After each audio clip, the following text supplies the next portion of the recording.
Moving parts here, all sorts of budget tracks going on at the same time, but today they are working on H.R. 1 to fund the government through September. Here is the Speaker of the House.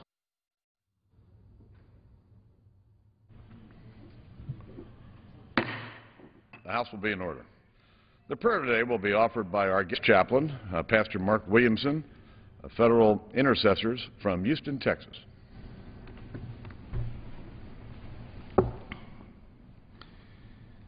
Father God, in the spirit of worship, I pray, ask, and speak forth the fullness of your blessings for this House of Representatives, its staffers, and all family members, that you bless them to do the work of God in our civil government, reminding them that righteousness exalts a nation, but sin is a disgrace to any people. Bless them with personal wisdom and the governmental order of God. Bless them to realize the answers they all seek are found only in the Bible and obedience to it. Bless this house to become a house of prayer, to always seek your instructions. Bless this house with the truth and mercy of God that drives out iniquity and deception. Bless this house with your presence. May the goodness of God protect, unite, inspire, and make provision for each member. May your will be done in this house and these United States as it is in heaven.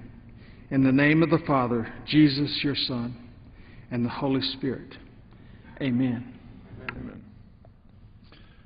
The chair has examined the journal of the last day's proceedings and announces to the House his approval thereof, and pursuant to Clause 1 of Rule 1, the journal stands approved.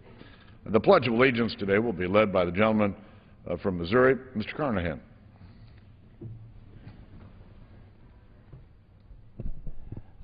I pledge allegiance to the flag of the United States of America and to the republic for which it stands, one nation, under God, indivisible, with liberty and justice for all. The chair will entertain up to 5 one-minute requests on each side. For what purpose does the gentleman from Texas rise? Without objection. I rise this morning to express my deepest sorrow about the tragic attack on American law enforcement that happened earlier this week in Mexico. Tuesday afternoon, 2 agents from Immigration and Customs Enforcement were attacked while driving between Mexico City and Monterrey. Today, I honor the sacrifice of Special Agent Jaime J. Zapata, who lost his life in service to our country. Special Agent Zapata from Brownsville, Texas, joined ICE in 2006.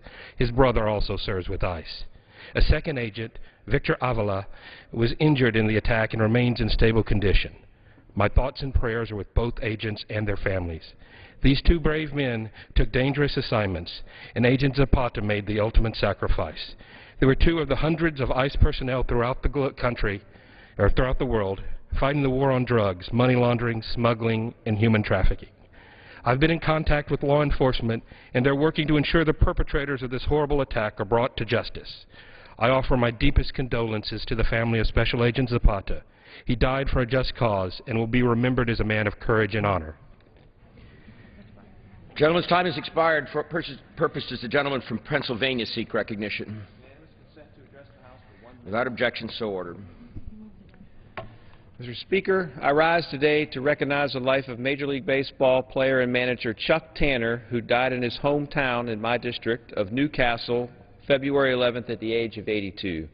After hitting a home run in his first Major League at-bat in 1955, Tanner played 8 seasons and later rose through the ranks to manage 4 Major League teams, including the Pittsburgh Pirates, who acquired him in a 1977 trade. And it's in Pittsburgh where he reached the pinnacle of his baseball career in 1979 when he managed the Pirates to a World Series championship. Following his retirement from baseball, Tanner returned to Newcastle with his late wife Babs, a wife of 56 years. Chuck became a fixture at the Newcastle restaurant that bears his name and where he ate nearly all his meals. Nearby, the Shenango High School baseball field is also named in his honor. Chuck Tanner spent a lifetime in baseball and made friends and fans the world over, but it is in Newcastle where he will be most fondly remembered and most sorely missed. Time of the gentleman's expired. For what purpose does the gentleman from Texas seek recognition? Request permission to address the House for 1 minute. Without objection, so ordered. Mr. Speaker, according to the Secretary of Homeland Security, our southern border is secure. Well, not so fast with that pronouncement. According to the General Counting Office, those are the people that we pay to actually give us the true facts on such matters. Half of the southern border is not under the operational control of the Border Patrol. 44% is secure. The rest is not. So who operates the other 56%? And further, a mere 15% of the border is considered airtight. Texas is the least secure border of all the southern states.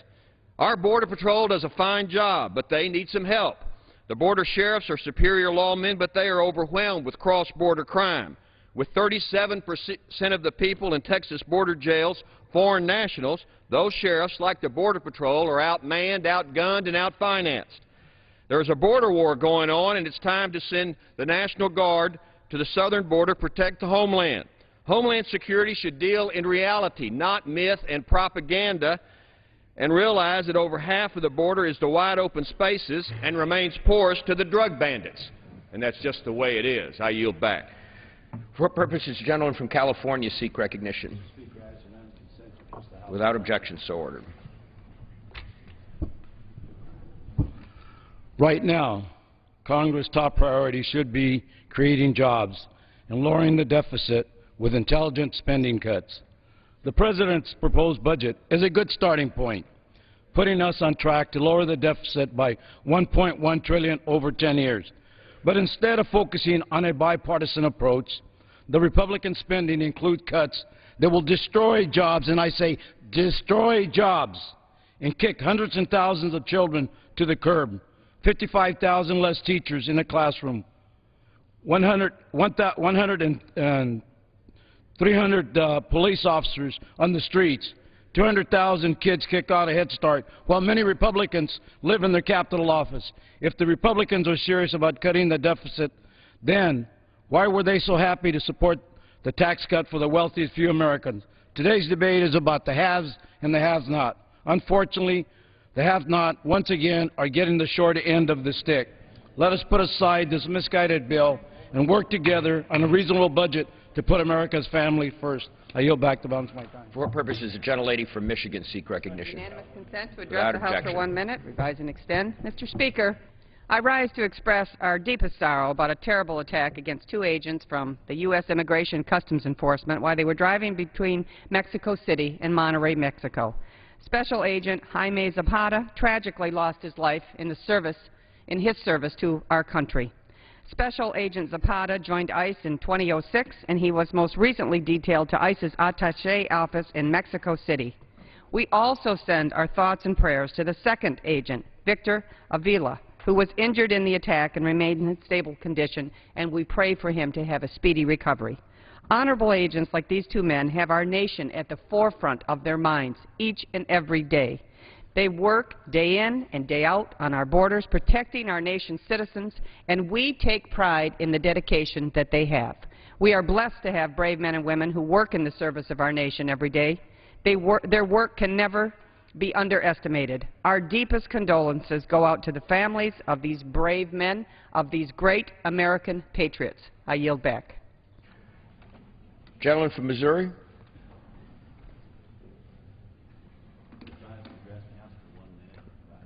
Without objection, sir.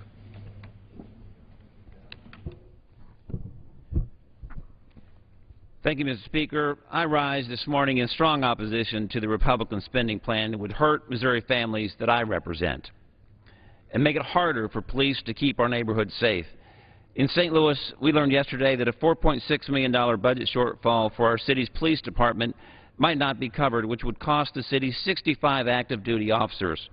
Now, some in Congress are talking about slashing critical programs like the COPS program and pulling over 1,300 police officers off the street. I'm in favor of a vigorous debate here on cutting red tape and finding common ground solutions to our nation's challenges, but eliminating essential police officers from our streets would put families at risk. Americans still want this Congress to take up a jobs agenda. Instead, we're debating what's been called ideologically driven cuts that kill jobs. We live in an era of divided government and shared responsibility for America's future.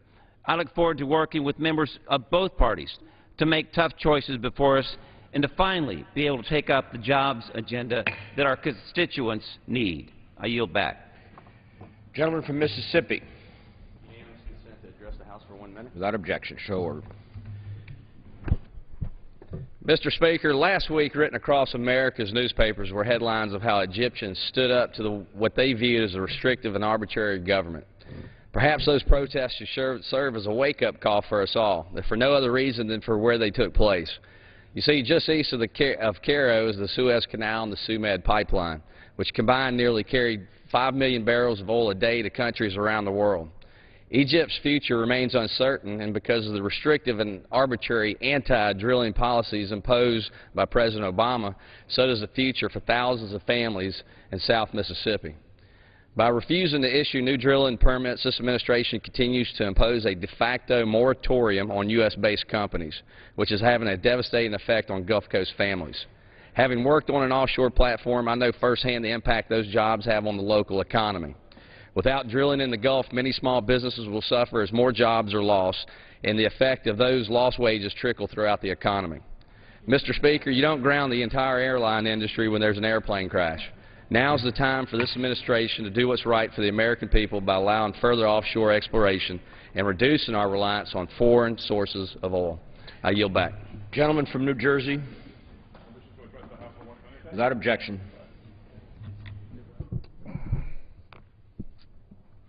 Mr. Speaker, I rise today to speak out against the Republican dangerous spending cuts.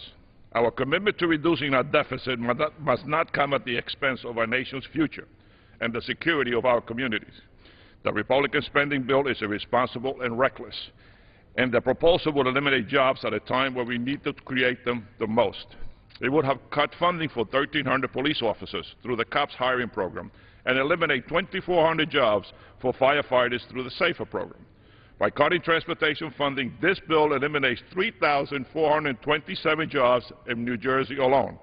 It rescinds $2.5 billion for high-speed rail and makes deep cuts in the Land and Water Conservation Fund, which protects our outdoor recreation. Additionally, this bill dramatically cuts millions from housing programs that help families pay their rent. We have had 101 votes in this House, and not one Republican proposal has created one single job. Now, this spending measure threatens to make matters worse. I urge my colleagues to oppose these short-sighted cuts, and I yield back. Gentleman from Arizona. Mr. Speaker, I ask unanimous consent to revise and extend my remarks. Without objection. Mr. Speaker, I rise today to congratulate the Army Dental Corps as they celebrate their 100 years of service to our nation. On March 3, 1911, the Congress of the United States recognized dentistry as a distinct profession by establishing a dental corps with commissioned officers. As a long-practicing dentist, I know that dental health is a critical component of overall health and military readiness. Therefore, I commend the Army Dental Corps work to improve oral health for soldiers and their families. I have the utmost respect for the thousands of dentists who have served in the Dental Corps throughout the century, providing excellent care to thousands. And I commend the Army Dental Corps' efforts to keep troops healthy and our fighting force in the best possible shape throughout the world. Thank you. I yield back the rest of my time. Gentleman from Puerto Rico. Without objection.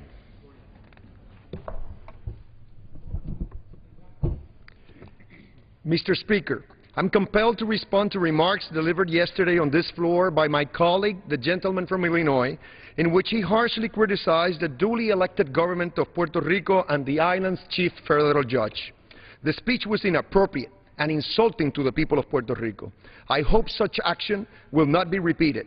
But if it is, make no mistake, I will return to the floor of this House again to defend my constituents and the government they chose in free elections from all unwarranted attacks. I will rise then in the same capacity that I rise now, as Puerto Rico's only elected representative in Congress and the only member of this chamber who can make any claim to speak on behalf of the island's nearly 4 million American citizens.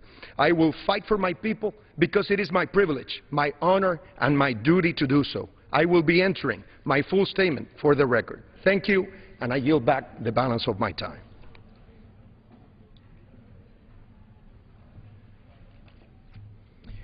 For what purpose does the gentleman from Texas seek recognition?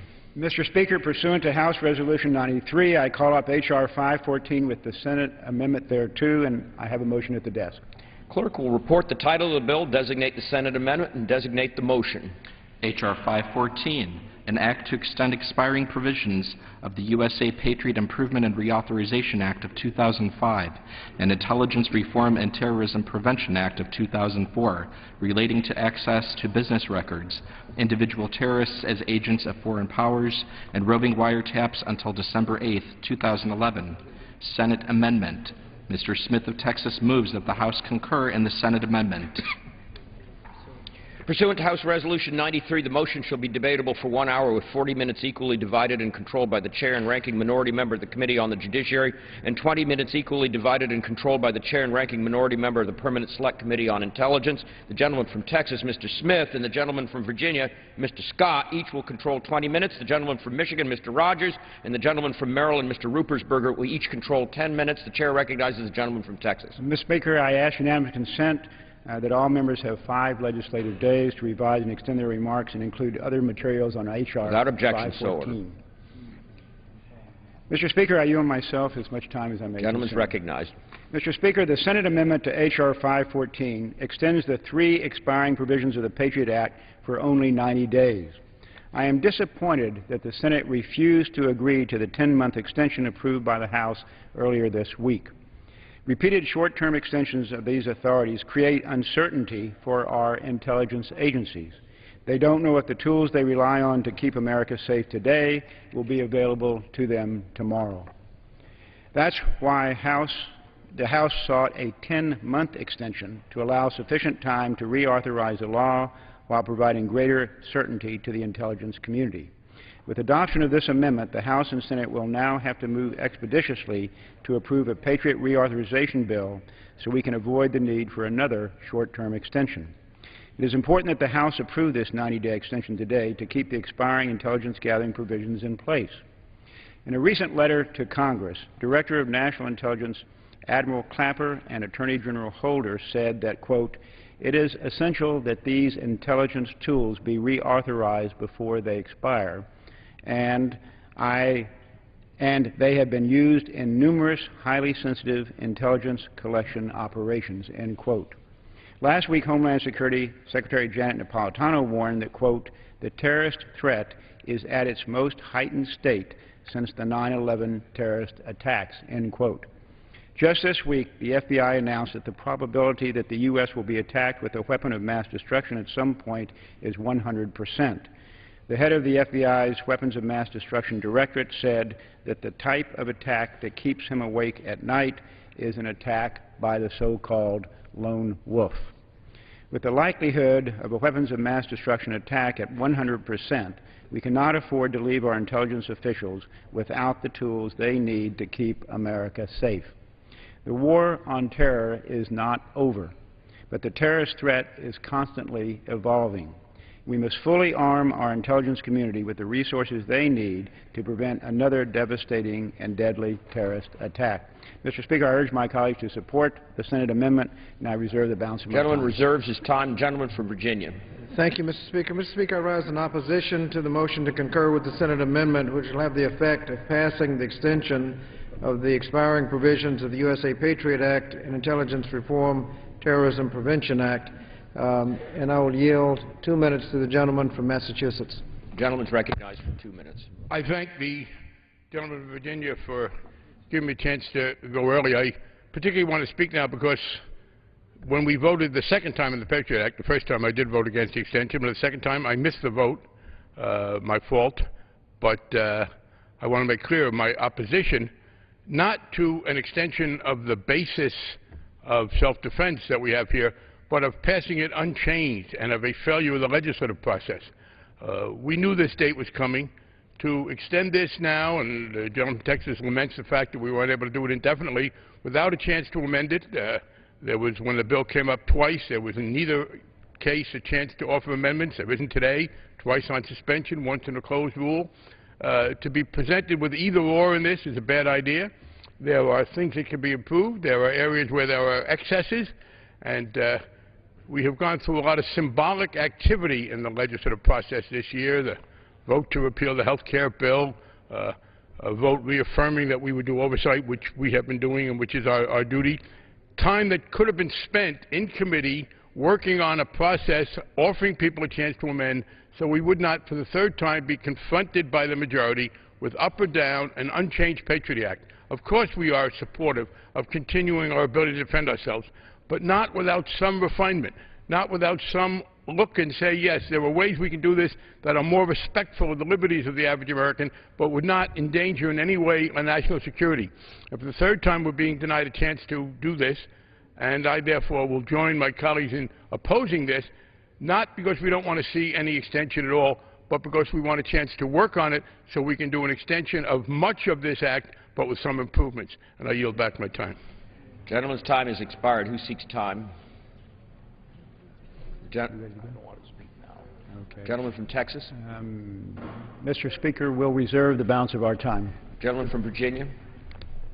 Thank you, Mr. Speaker. Mr. Speaker, I'll yield myself such time as I may consume. Gentleman's recognized. Mr. Speaker, although the Senate has rejected the House version of the bill with a one-year extension and has amended the bill to provide only a 90-day extension, which will provide us a more accelerated opportunity to actually deal with the issues involved, the reservations that I had previously stated on the floor remain the same, and I still oppose any extension. I cannot support this extension when the House has done nothing to consider these provisions of possible reform, to even hold a hearing or a markup, while in the past members have had the opportunity to receive classified briefings. We have dozens of new members, many on the Judiciary Committee, who have received no such briefings. The three sections scheduled to sunset are deeply troubling, and I hope that we'll have the opportunity to review them carefully before they come before the House again. Section 215 authorizes the government to obtain, quote, any tangible thing, unquote, so long as the government provides a statement of facts showing that there are reasonable grounds to believe that the tangible things are relevant to a foreign intelligence, international terrorism, or espionage investigation. That would include business records, library records, tax records, educational records, medical records, or anything else. Before the enactment of Section 215, only specific types of records were subject to FISA orders, and the government had to show specific and articulable facts, giving reason to believe that the person to whom the records pertain is a foreign power or an agent of a foreign power. This dragnet approach allows the government to review personal records even when there is no reason to believe that the individual is involved or had anything to do with terrorism. This poses a threat to individual rights and in the most sensitive areas of our lives with little restraint on government. Congress should either ensure that the things collected with this power have a meaningful connection to suspected terrorism activity or allow the provisions to expire. Section 206 provides for roving wiretaps, which permit the government to obtain intelligence surveillance orders that identify neither the person nor the facility to be tapped, without the necessity to specify the person and the facility to be tapped. You have a situation where the tap could be on a particular phone, and without specifically designating the person to be listened into, that means anybody using that pay phone, for example, can be listened into, or a roving wiretap on a person could result in any phone that that person might use being tapped, even if others use that phone too. Section 6001 of the Intelligence Reform and Prevention Act of 2004, the so-called lone wolf provision, permits secret intelligence of non-U.S. persons who are known to be not affiliated with any foreign government or organization. It provides the government with the ability to use secret courts or other investigatory tools that are acceptable in a domestic criminal investigation as long as we are dealing with foreign government or entity. According to the government testimony, the lone wolf provision has never been used. Given the risk of this provision being used to circumvent existing protections against government intrusion, the government should explain why it should remain on the books. Surveillance of an individual who is not working with a foreign government or foreign organization is not what we usually understand as foreign intelligence. There may be good reason for governments to keep tabs on such people, but there is no reason to suspend all of our laws under the pretext that it's a foreign intelligence operation. While some have argued that these authorities remain necessary tools to fight against terrorism and that they must be extended without modification, others have counseled cautious review and modification. Some have even urged to just allow some of those provisions to sunset, and if they're needed, they can be reinstated. I believe that we should not miss the opportunity to review the Act in its entirety and examine how it is working, where it's been successful, where it's failed, where it's gone too far, where it may need improvement. That's the purpose of sunsets, and to extend it without review undermines that purpose. There are other authorities that deserve careful review. The gentleman from New York, Mr. Nadler, has introduced the National Security Letters Reform Act, which would make vital improvements to the current law to better protect civil liberties while ensuring that those letters remain a useful tool in national security investigations. I hope we can work to strike that balance in a responsible and effective manner, but the record of the abuse of those letters and the authority in those letters is too great for Congress to ignore. It is encouraging that there was significant bipartisan opposition last week to the extension of the Patriot Act. It shows a healthy skepticism of unrestrained government power to spy on people in the United States. We need to restore our traditional respect for the right of every individual to be secure from unchecked government intrusion, and I hope that we will be able, after this vote, to carefully examine the ways these provisions have been used or abused, and to look at ways to reform the law in the light of that experience. That's the purpose of sunsets, and I hope we can take advantage of that opportunity. Mr. Speaker, I reserve the balance of my time. The gentleman reserves his time. The gentleman from Texas. Mr. Speaker, we are prepared to close, so I reserve the balance of my time. Gentleman reserves. Gentleman from Virginia. Mr. Speaker, I yield 3 minutes to the gentlelady from Texas, member of the Judiciary Committee, Ms. Jackson Lee. Gentlelady is recognized. I thank the gentleman. I want to thank the Senate for recognizing that we do have a problem, and they recognized it by extending the time frame only for 60 days and not for 1 year. With that in mind, however, it's important to note that we are still with the same initiative that has not been subjected to the opportunity for members of this Congress to in fact review closely the idea of the infringement of some of these aspects, some of these provisions as it relates to the infringement that they may have on the constitutional rights of our citizens. Yesterday, in a markup, I offered an amendment to affirm that the legislation that we were marking up dealing with tort reform had at least a confirmation that we wanted to respect the Constitution and adhere to due process rights. I'm glad that the members, Democratic members who were there and present, voted yes, and all of the Republicans voted no. I think adhering to the Constitution and ensuring that constitutional privileges or provisions are respected is an important concept. In this instance, we have not had the chance for full hearings.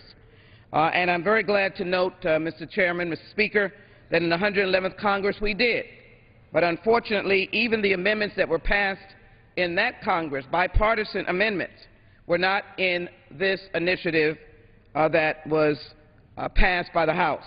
I offered amendments to ensure that any surveillance under the 215 where library records could be in question. If you read certain books, and librarians across Americans were appalled at that intrusion. I offered amendments to ensure that any surveillance of an American is done through established legal procedures pursuant to FISA and the FISA Court Authority, and to ensure that the Foreign Intelligence Surveillance Court is indispensable and would play a meaningful role in ensuring compliance with our Constitution. As we voted on bipartisan amendments, Last year in the 111th Congress, as I indicated, they were not included in this rendition of the bill. In those hearings, multiple concerns were raised about the breadth of the Patriot Act and the leeway it gives to infringe upon an individual's privacy and civil liberties. As a member of the Homeland Security Committee, I as well am very, very convinced that we do need to secure our homeland. But human intelligence is a very large part of that. Intruding into the rights of Americans should be done with the carefulness that it deserves. In the markup, I also personally introduced amendments that would allow for greater transparency in the Patriot Act and enhance protection against violation of individual civil liberties. None of those amendments, as introduced by any of my colleagues at that time, have been included in this legislation. None of the privacy concerns. Mr. Speaker, I yield the gentlelady an additional minute. Gentlelady is recognized for an additional minute. None of the privacy concerns or civil liberty infringement issues that were raised in those hearings have even been addressed. I'm deeply concerned that my colleagues on the other side of the aisle are considering overlooking the very valid concerns of the American people without so much as a hearing. Therefore, I would argue that this is an improvement in terms of how fast we'll have to move, but it still has the same faults. And I simply say that the Fourth Amendment does say that it is a right of the people to be secure in their persons, houses, papers, and effects against unreasonable search and seizures. With that, Mr. Speaker, I ask my colleagues to vote against this and begin our work as quickly as we can. But even with this provision passing, as I expect it will, we need to move quickly to protect the American people, both in terms of homeland security and their constitutional rights of privacy. I yield back. Gentlelady's time has expired. The gentleman from Virginia. Thank you, Mr. Speaker. Yield myself such time as I may consume. Gentleman is recognized. Mr. Speaker, the 90-day extension in this bill is significantly more appropriate than the 10-month extension that the House has previously passed. I look forward, if the bill is passed, I look forward to working with the leadership on the Judiciary Committee. The Judiciary Committee in the past has been able to work constructively on this issue. In fact, when the Patriot Act was originally reported out of the Judiciary Committee, it was reported on a unanimous vote. That is very unusual. The Judiciary Committee is usually one of the more contentious committees in the entire Congress. But we can work together, and I look forward to working with the leadership of the committee as we deal with the possible extension of many of these provisions. And I yield back. I hope we'll oppose the extension, and I yield back the balance of my time. Gentleman yields back the balance of his time. The gentleman from Texas. Mr. Speaker, I'll yield the balance of my time to the gentleman from Wisconsin, Mr. Sensenbrenner, who is the chairman of the Crime and Terrorism Subcommittee. Gentleman from Wisconsin. Mr. Speaker, I thank the gentleman from Texas for yielding. I will be brief today. I will just make several points, but not extensively, because this is the fifth debate we've had on this subject in 10 days, and I think everything has been said. First of all, I have pledged in the past, and I will pledge again today on this House floor, that there will be hearings on a reauthorization of the expiring provisions of the Patriot Act, as well as an oversight hearing on the Patriot Act as a whole. The three provisions that are up for reauthorization are important provisions to keep America safe. And I want to dispel some of the misinformation that has again been placed on the record on the floor of the House today.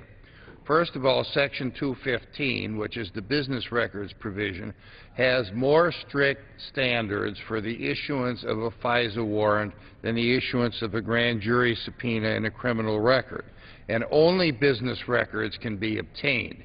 That means that it is not subject to the Fourth Amendment because it's not a search and seizure under the Fourth Amendment. The reauthorization in 2005, which I authored, provided procedures for recipients of Section 215 warrants to seek judicial review of those orders compelling the production of business records, so people can have their day in court to have the warrant quashed. With respect to roving wiretaps, they're nothing new. We have had roving wiretaps for decades over criminal investigations such as racketeering and drug pushing. A roving wiretap order can only be issued by a judge. The law enforcement agency must minimize roving wiretaps, which means that if the target isn't on the phone at the time or they're not talking about something under investigation, then the wiretap has got to be turned off. And that provides for protections, and that has never been challenged for its constitutionality since it was put in the Patriot Act in 2001. Finally, the lone wolf definition is very important because in order to trigger Patriot Act surveillance or applications for Patriot Act surveillance, without the lone wolf, there has to be a demonstration that the target is a member of a group like al-Qaeda. And the way al-Qaeda has kind of sprung out, or people who said that they're al-Qaeda when they really might not be al-Qaeda, lone wolf becomes absolutely vital. It's important to note that the lone wolf authority cannot be used against a U.S. citizen or a legal permanent resident. It could be used against an alien who is present in the United States on a non-permanent basis, meaning either a visa or as a visa overstay. All of this has gone through constitutional scrutiny. It has passed muster. I will give everybody a chance to speak their piece on the Patriot Act. Believe me, these commitments have been made both by myself and by the full committee chairman, the gentleman from Texas, Mr. Smith. We're going to do it. We're going to get it done, but we need to have the extra time that was given to us by the Senate. So the motion that has been made by the gentleman from Texas, Mr. Smith, is a good motion, an essential motion, and it should be favored, and I yield back the balance of my time. Gentleman yields back his time.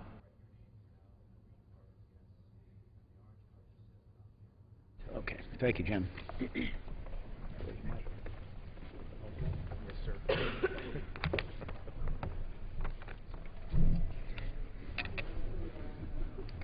Correct.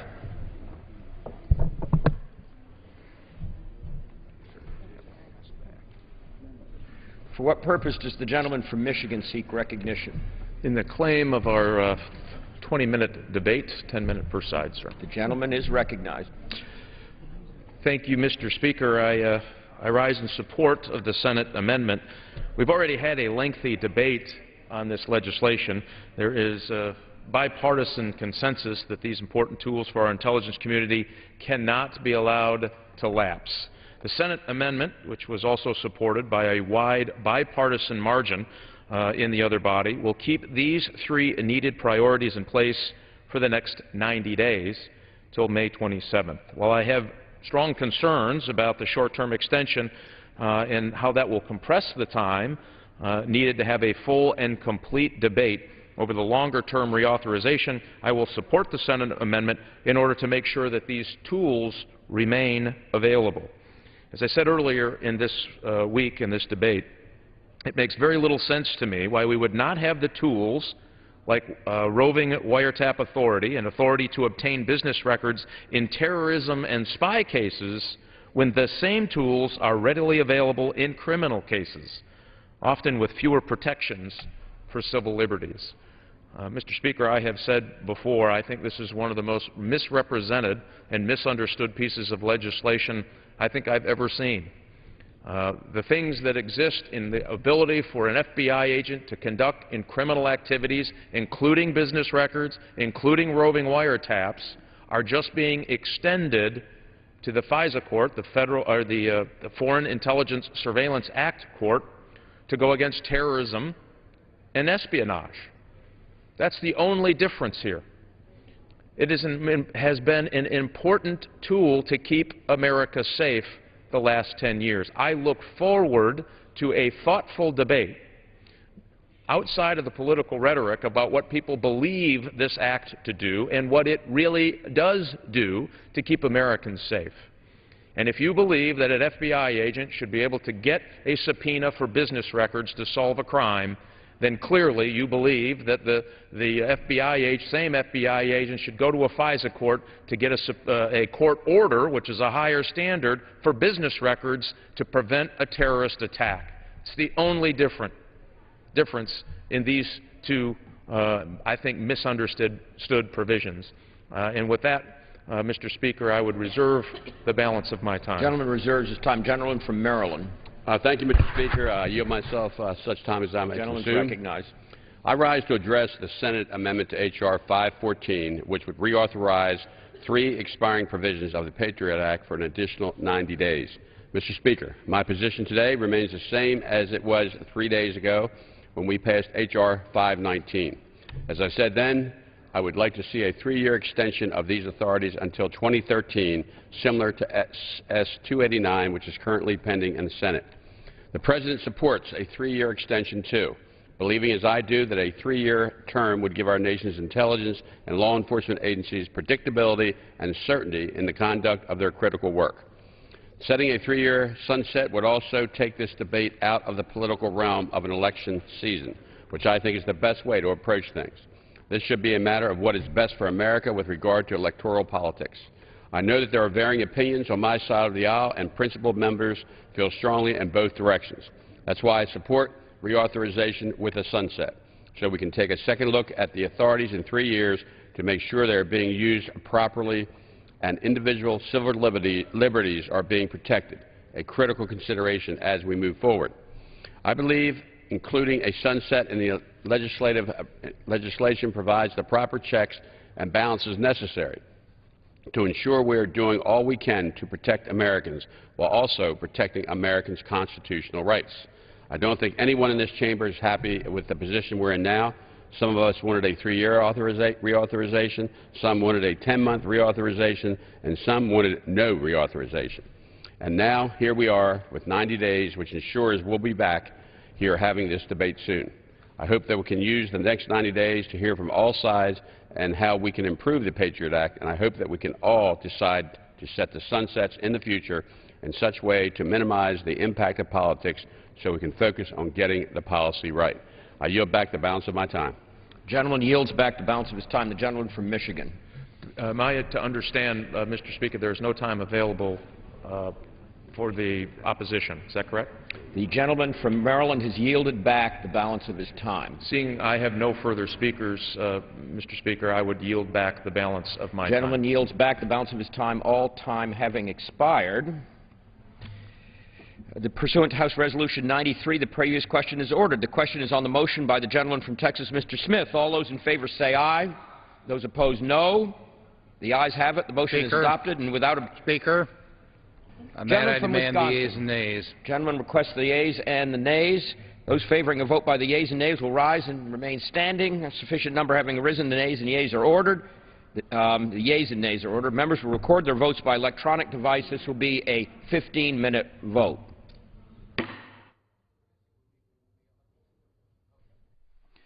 So the House returns to work today after another late night of voting on federal spending for this year. Right now, though, votes on final passage of those expiring provisions of the Patriot Act.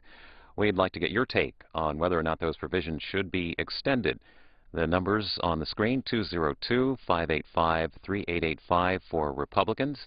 For Democrats, it's 202-585-3886. And Independents, the number for you to call, 202-585-3887. Yesterday, the House received the Senate version of the measure. Today, they're voting on those provisions. They include the authority to initiate roving wiretaps on multiple electronic devices, the Any Tangible Thing provision that provides authority to get court-approved access to business records that are considered relevant to terror investigations. And then there's the Lone Wolf provision that permits secret surveillance of non-U.S. suspects. They're not known to be linked to a specific terrorist activity. The House version of the bill would concur with the Senate bill and set the expiration date for those provisions earlier. That would be on May 27th. Right now, those provisions are set to expire on February 28th. We're going to take our first call. This would be Don in Alton, Illinois, on the Republicans line. Don. Yes, I think they should extend the Patriot Act, but I have a statement. Yesterday I tried to call in, and why can't we drill for oil in the United States? I was thinking they ought to put a referendum up for the vote in 2012 give everybody a chance to vote on whether we should drill for oil or not in our own country. I'm going to ask you, any thoughts, though, on the Patriot Act provisions? I think we should extend it, and I think it should keep on going. The only way we got rid of the crooks and the mafia was through the wiretaps and all that, and it should be done right now. We'll go to the Democrats line to hear from Thelma in Mobile, Alabama. Thelma. Hi. The reason I was calling in, I am very disturbed about this Patriot Act. The Republican says that they are not for big government. This is the most big government reach of all times. The government telling us what to do, and they can do anything to us. How many Republicans is going to stand with the Democrats to say that we don't want the government telling us what they can and breaking into homes and doing everything? So where are the Republicans on that, the Libertarian and the Tea Party? Those people should be the ones that's hollering the most about this. So anyone that says that they are a Republican and does not stand for government, then they are not telling the truth. On the Independence line, we go to Brian in Zephyrhills, Florida. Well, I agree with the last caller. I am an independent Tea Party patriot here in Zephyrhills, Florida. There is no business whatsoever to have the Patriot Act extended. It was wrong in 2001. It's wrong in 2011. The Tea Party does not stand for government intrusion. It's an absolute abomination of our Fourth Amendment rights, and it's so clearly spelled out that they don't belong having law enforcement officials write their own search warrants and write their own ability to be within our homes and stop us in our cars, search our cars, and do anything that they want to do. It's an absolute atrocity. And it makes us look more like a Chavezian society than a great American society that leads the world on freedom. We are now leading the world on terrorizing our own citizens. John in Longview, Texas, on the Republicans line. Yes. It's kind of funny that the Democrats would cry foul and say this is an infringement upon their rights when they turn around and say it's okay for the president and Congress and the Democrats to mandate people buy health insurance. That's a double standard, and that's the problem with these Democrats and the liberals. Thank you. Next to Fran, Jacksonville, Florida, Democrats line. Yes, I was listening to the Republican and the Independent. Of course, I agree with that Independent, and it just shows you what hypocrites the Republicans are. They say that the Democrats don't mind infringing on people's rights, but yet every one of them is going to vote on the Patriot Act extension, and it's so hypocritical. And I hope the Tea Party will see those people that they put in there, how they really feel about the Constitution. Plus, it's going to cost money, and they're so bent on not spending any money. Let's just see how they actually are. Thank you. Appreciate your call. Next, we go to Adam in Briarwood, New Jersey. He's on the Independence line. Am I on? Go ahead, Adam. Yeah. I don't think it should be extended because it does infringe on people's right to privacy. And I just think it goes against the Fourth Amendment. I really do. You're opposed to the Patriot Act in its entirety, or just these three provisions? In its entirety. Thanks for your call. Rick in Dallas, Texas, on the Republican line. Hi. I was just, listening to the Independents and a couple of these other people. I think they've articulated it fairly well. I am also against the Patriot Act because it's not specific enough, and that is a big problem. And it just seemed like when I heard about it being enforced or voted in, it was too, it was just kind of like a run through really quick. And I don't think enough people had a chance to really understand it well. So I am against the extensions of the Patriot Act provisions, but I'm basically against the whole thing unless they make it more specific so that it's not so. More specific, what is it that you need to hear? Well, I was listening to them yesterday, these guys, when they were debating it, and it just seemed like there was too much broad brush, we can go check anybody, anytime, their library books. That whole thing, it just seemed too, well, broad sweeping is basically all it is. That's what I'm saying. It was more specific. They needed to do not, well, you know, I mean, before they had to have warrants to go do things, and they had to, somebody had to, there was some oversight, a little bit of oversight on it. Right now, it just seems like they could come to my house and just do whatever they want to do, and then get a warrant maybe a few days down the road or a week, or not even get one. And that's the problem I'm having. Jennifer in Jamaica, New York, on the Democrats line. Hello? Go ahead, Jennifer. Hi. I just wanted to say that at this point in time, we are prisoners within our own government. I do not agree with the Patriot Act. We should not be held accountable for what the government sees as being keeping us safe, because how are we being kept safe when they're intruding on our own personal homes or in our own personal rights? It's just unfair, and that's my opinion. Appreciate your thoughts. From the Associated Press this morning, the Associated Press saying that more people applied for unemployment benefits last week, 1 week after claims had fallen to the lowest level in about 3 years.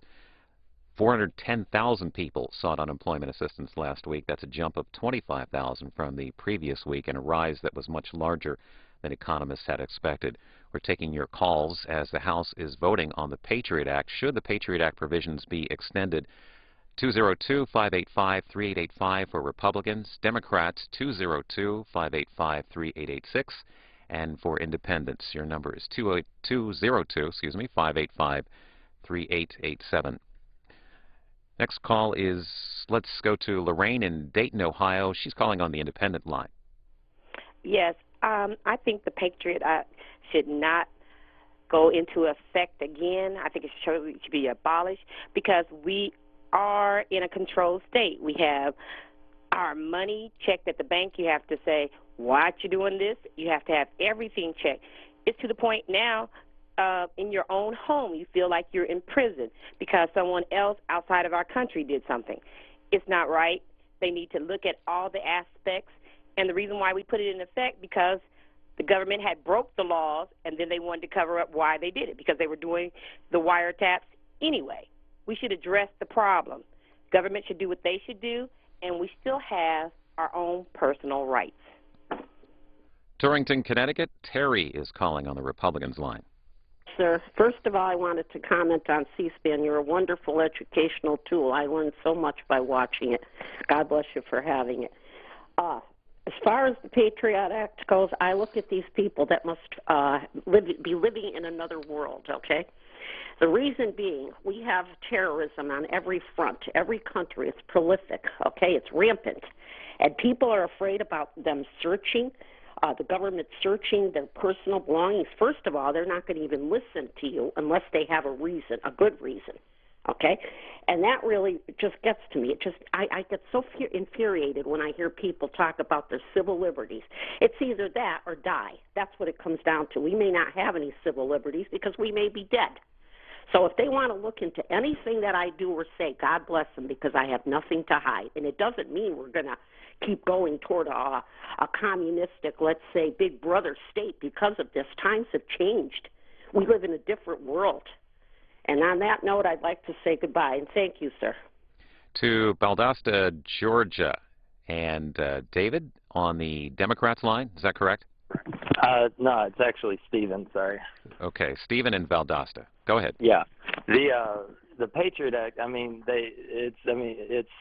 they shouldn't extend it. I mean, it's a way of chipping away at our so-called rights, even though they're really just a list of privileges. I mean, they're chipping away at it in the name of security. And like the last caller said, if you have nothing to hide, then you shouldn't be concerned. Well, there are some things that I don't want people to hear. You know, I don't have anything to hide. But if I'm having a conversation with someone, then who knows, you know, it's just one small step after another, and it should not be extended. Absolutely not. To Jim Thorpe, Pennsylvania, it's Matt calling on the Independence line. The only thing I agreed with that lady that was for the Patriot Act was thank God for C-SPAN. You guys are the only one that's not left or right. You're right down the middle because we're hearing it from the politician's mouth. Benjamin Franklin said it best. The people that are willing to give up freedom for safety deserve neither. This is absolutely an unconstitutional bill. It should be abolished. And these Tea Party candidates that got voted in from the people wanting their constitutional rights back. And they're not listening to the people.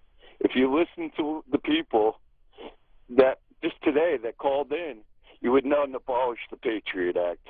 And thank God for C-SPAN. And I have absolutely nothing to hide either, but I believe in the Constitution. I believe what our forefathers believed in. I believe in this great republic. You have a good day now. Thanks, Matt. Thanks for your call. The Senate gavelled in this morning at 10. Yeah, actually, the Senate gavelled in at 9:30. They're continuing work on a bill reauthorizing the FAA programs. First vote is expected at 11:30 on an amendment to the FAA bill regarding flight restrictions at Ronald Reagan Washington National Airport. Majority Leader Reid expressing hope that the Senate can wrap this bill up before they take off for their President's Day recess this week. We're continuing to take your calls on the Patriot Act provisions. Should they be extended? And we're talking with Susan in Kensington, Georgia on the Republicans line. Hi, thank you for taking my call. And I, like the other lady, have learned a great deal from C-SPAN, and thank you very much for providing this service for us all. Like the guy said, we get it straight from the horse's mouth. As far as the Patriot Act goes, I've always been brought up, and at my age, I've lived long enough to recognize the fact that if you don't learn from history, history has a chance to repeat itself. If September 11th did not jar the mind and soul of everyone in this country, then I absolutely feel sorry for those that didn't. We have learned an awful lot through the Patriot Act, through wiretaps, through surveillance, to keep this country safe. They're not going to be coming after grandmas talking on the phone to their grandchildren. And if people will read the actual legislation, there's key operative words like suspects and terrorists. They're not looking for the average Joe who's going about his business, working in his yard, talking to his neighbor. And for those who think that they're going to make this some state where we have no rights at all to any type of privacy, I just think people are way misreading every bit of the legislation on this. And thank you for taking my call. Norwalk, Connecticut. My mistake. Norwalk, Ohio. Judy's calling on the Democrats line. Good morning, Judy. Thanks for calling. Yes, thank you for taking my call. I would just like to say that I was a nurse in Da Nang, and I know right now our country is in a lot of trouble from the terrorists, okay?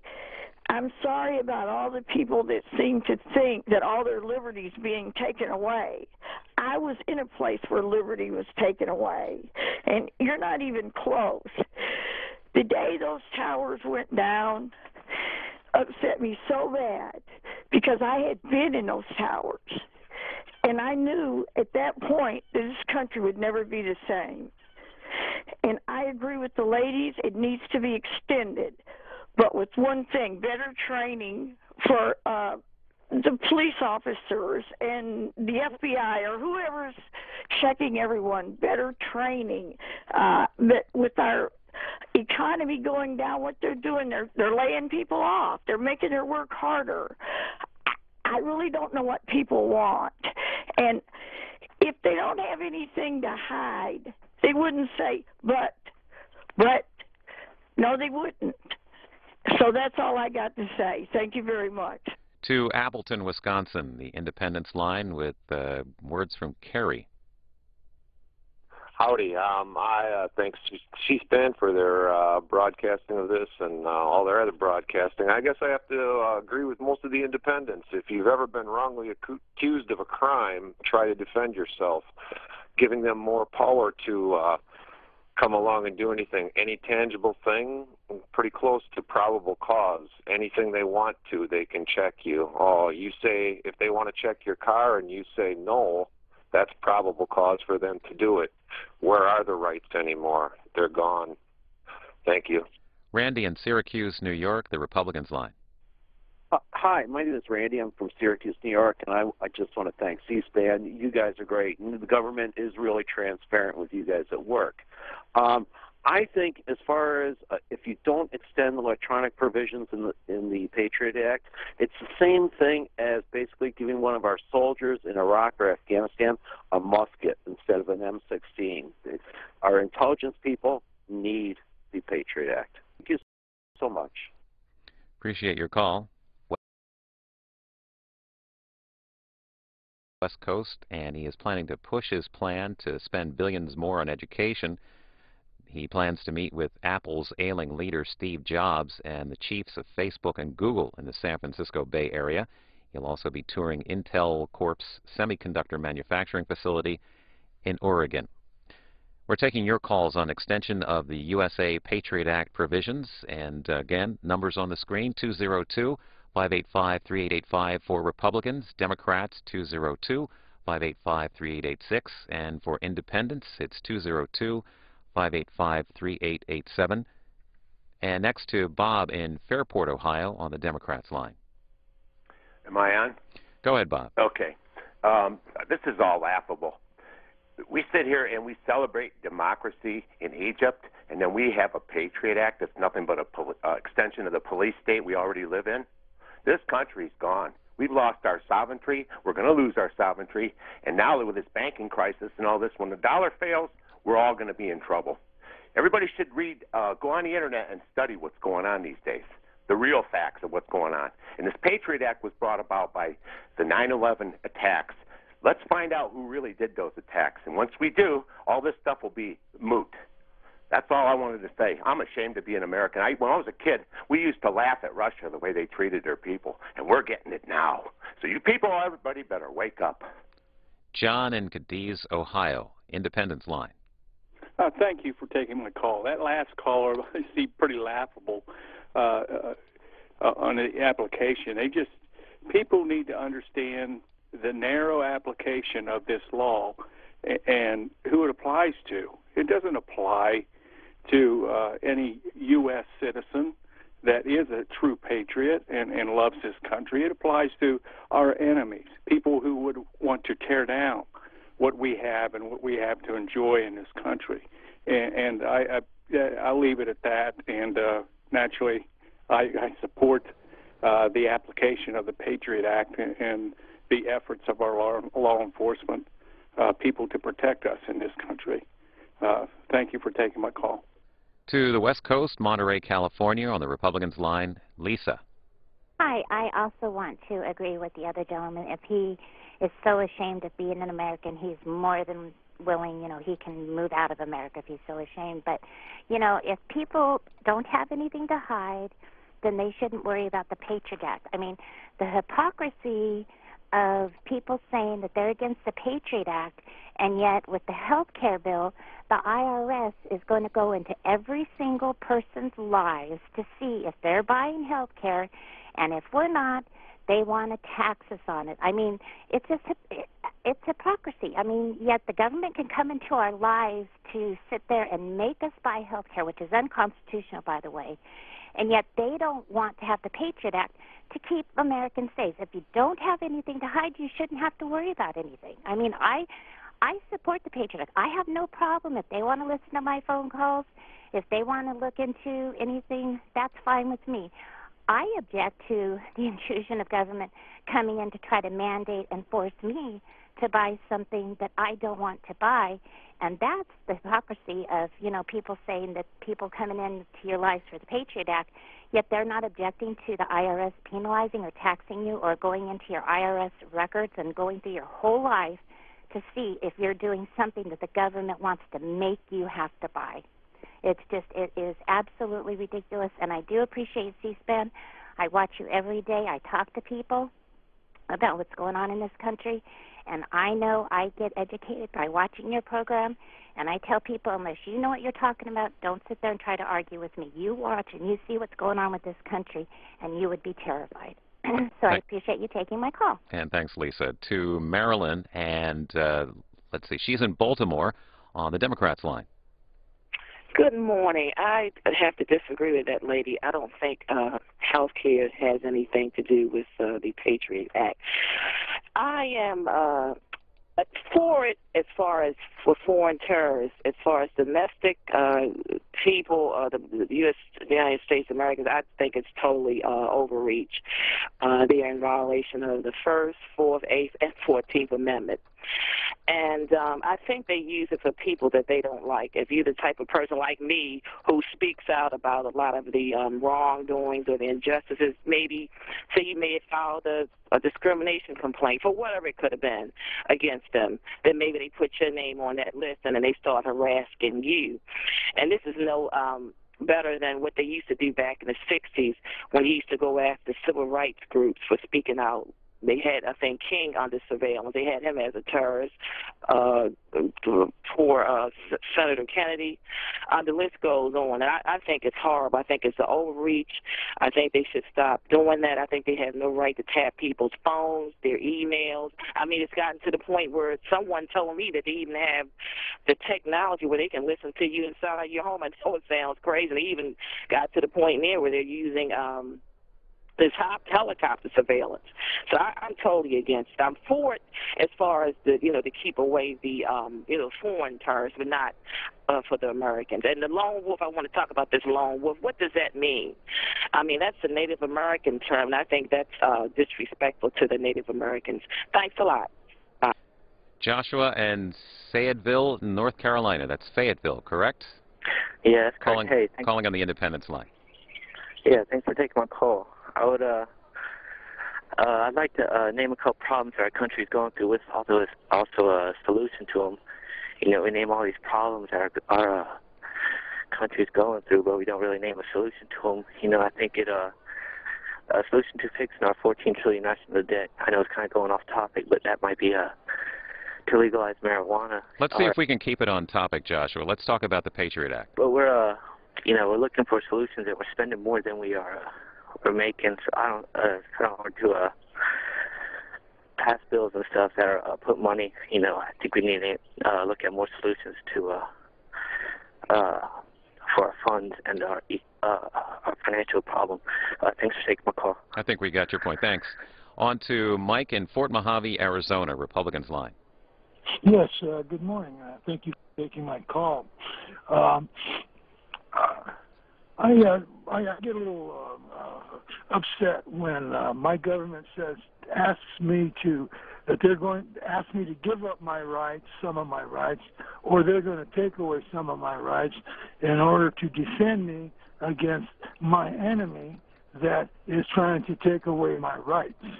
Now, it's clear when I have an enemy trying to take away my rights, I know who they are. And when my government says the same thing, I can't distinguish between the two. So when the enemy comes over the hill and he has defeated my country's army, military, and has defeated my country, then my hands are in the air and I say, "You're the boss. You got my rights. I'll do anything you say." But not until then. Don't my government, I'm telling you, don't ask me to give up my rights. Or it's very analogous to racism. Now, even though I claim I'm not a racist and I don't practice racism, when I see it happening or I hear about it or I read about it, it bothers me that it's going on in my country. If the fact that I don't think that the Patriot Act would ever be directed at me. It might, but I don't think it will because I'm not the kind of person that they say they're looking for. On to Diane in Julian, California, the Democrats line. Yes, good morning. I was going to say, good God Almighty, these people are expounding on things that not even the Patriot Act.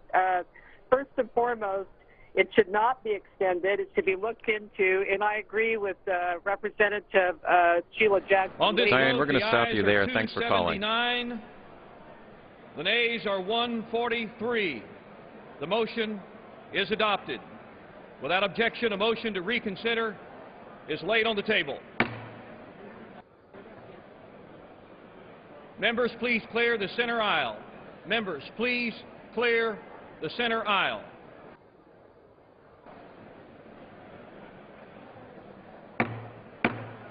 Members, please clear the center aisle.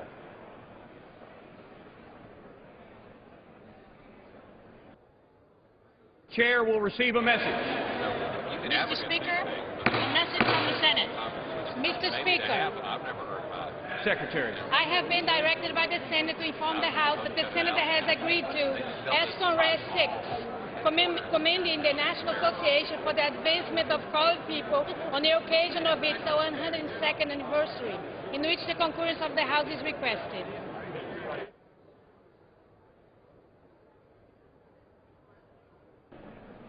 Pursuant to House Resolution 92 and Rule 18, the Chair declares the House and the Committee of the Whole House on the State of the Union for further consideration of H.R. 1. Will the gentleman from New Hampshire, Mr. Bass, kindly resume the chair?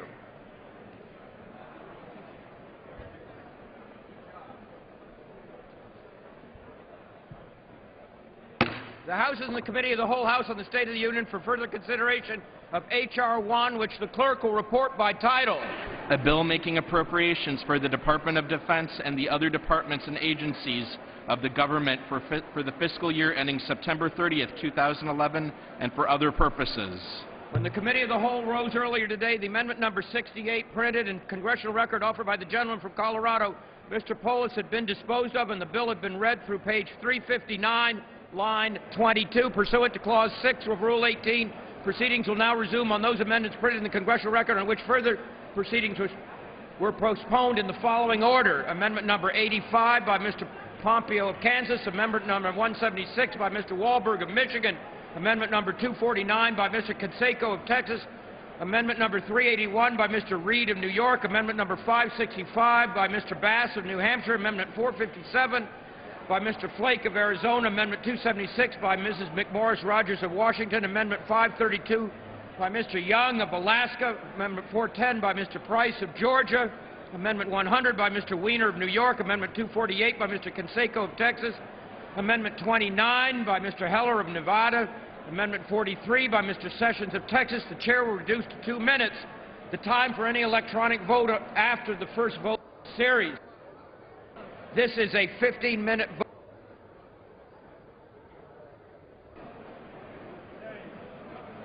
The unfinished business is a request for recorded vote on amendment number 85, printed in the Congressional Record, offered by the gentleman from Kansas, Mr. Pompeo, in which further proceedings were postponed, on which the noes prevailed by voice vote.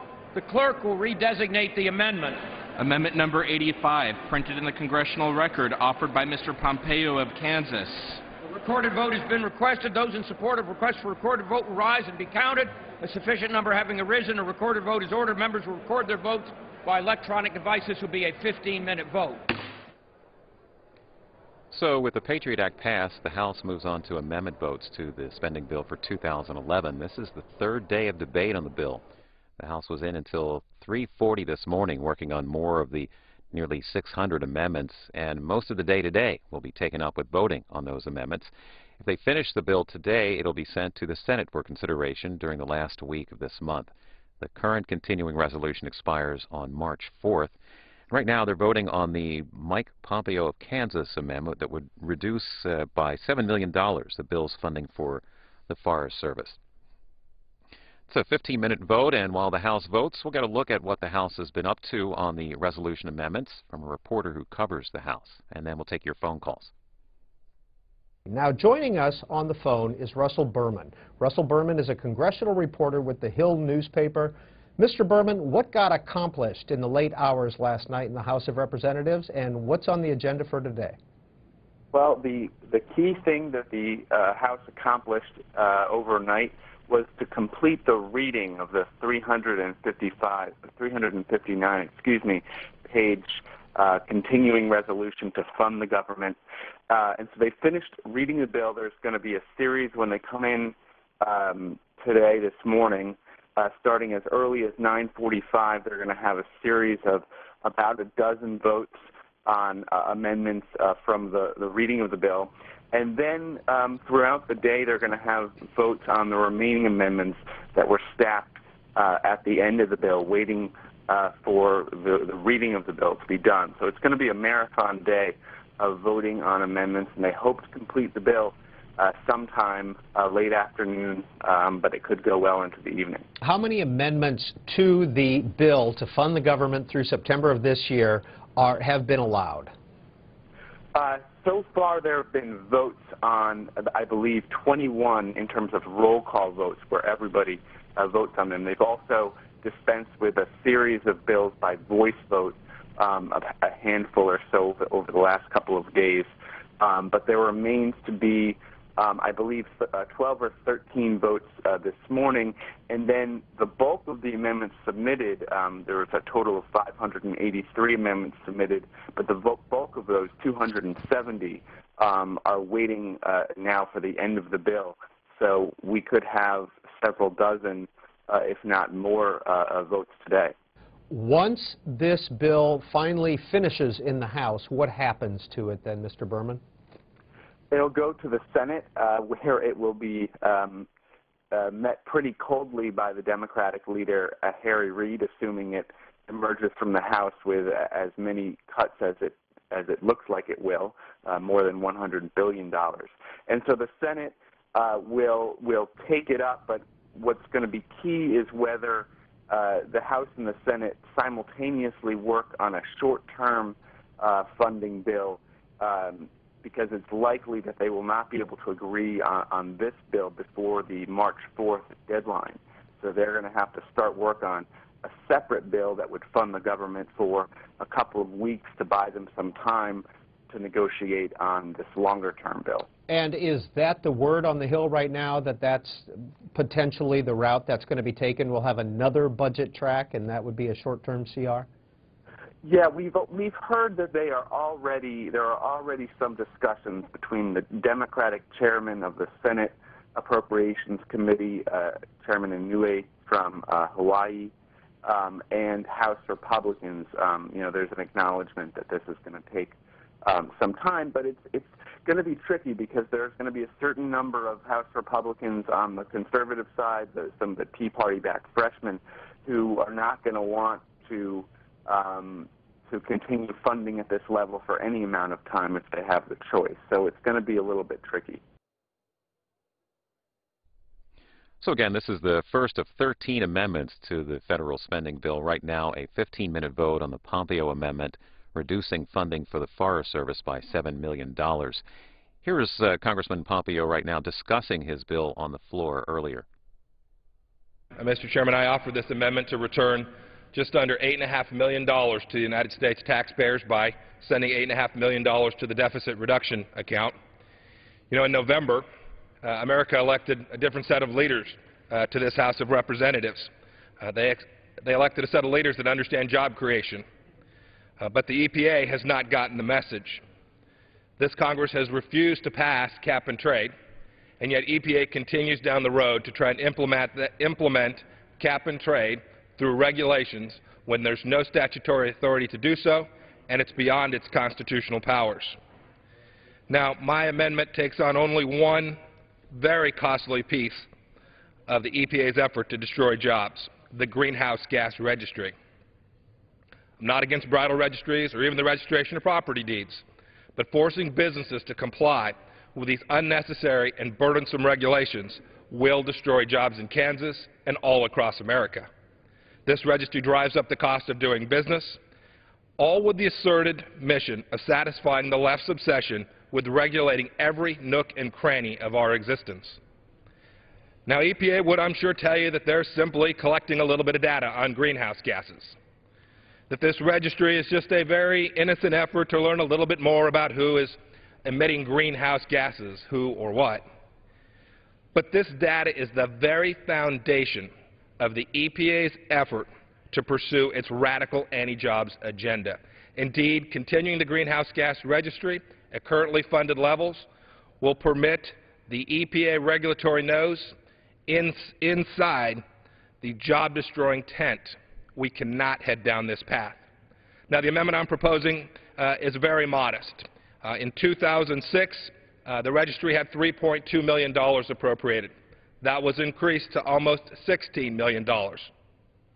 I'm simply trying to roll back the amount of money that this registry has to 2008 already bloated levels.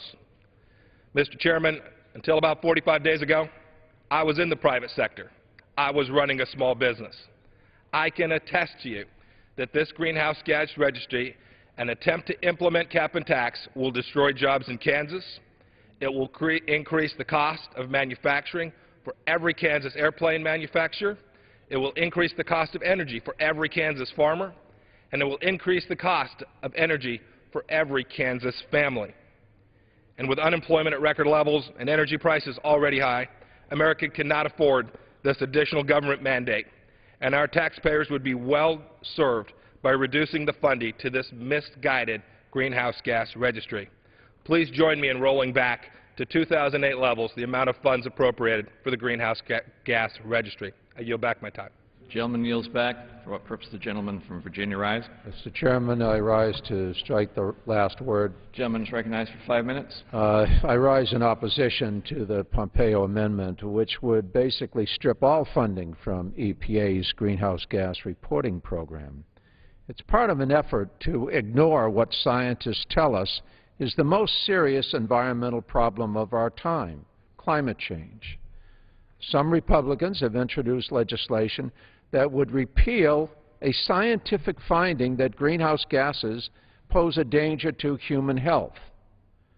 The underlying bill we're considering says that no stationary source, no matter how large, should ever have to reduce its carbon pollution. This amendment goes even further. It says that we should not even bother to find out how much pollution is being put into our air. I guess you could call it the ignorance is bliss amendment. The greenhouse gas reporting program simply requires the largest sources of carbon pollution, power plants, refineries, and the very largest factories, to tell EPA and the public how much they pollute. If we are ever going to deal responsibly with this pollution, we need to know where it is coming from and have some idea of how much is being emitted. This amendment is yet one more example of putting profits and pollution ahead of people and public health. Americans understand that pollution is dangerous to their health. The scientists tell us that. We know it intuitively. It makes us sick. Let's allow EPA to fulfill its legal responsibility to collect this information. So I urge my colleagues to oppose the Pompeo amendment. So to your calls now on what you would cut to reduce federal spending, legislators have offered nearly 600 amendments on a range of items they'd cut funding from or they'd shift funding around for, but they won't likely vote on all of them, but we'd like to hear where you would cut federal funding. 202-585-3885 if you're a Republican caller, 202-585-3886 for Democrats, and for Independents it's 202-585-3887. Where would you cut federal funding? And our first call is Maria in New York City on the Independents line. Maria, I'm going to ask you to turn your TV down. Okay, I'm trying to do that right now. Okay. The sooner you could do that, the better. Okay, I got it. Well, go ahead. Well, what I'd like to say is that first of all, I'm proud to be an American, but I'm not proud of what's going on in the last 2 years in the violation of the Constitution, because our Constitution guides us very well. As far as reducing the amount for the green gases, I believe they asked to reduce it to the 2008 level, which allows them to do research. And if the person who is objecting to it right now would go to the primary sources, the scientists have said they have miscalculated what they talked about when they gave their reports concerning the green gases, and that it's not exactly the reports that they have been were not exactly correct. Thanks, Maria. Thanks for your call. Terry in Fort Worth, Texas, Republican line. Yes, I am a Republican, but unfortunately I disagree with a lot of the stuff that they are doing and saying right now. They're trying to turn us back to a draconian back when, in the 1800s, our rivers were so polluted, and they're still polluted, and everything else, and that's what they're trying to do. They're trying to say business wants an unfettered, objective. They don't want any regulations or anything else, and I disagree totally with that. Harold in Tampa, Florida, Democrat. Yeah, you're asking about what kind of spending cuts we can make. Exactly. Well, this isn't really cuts.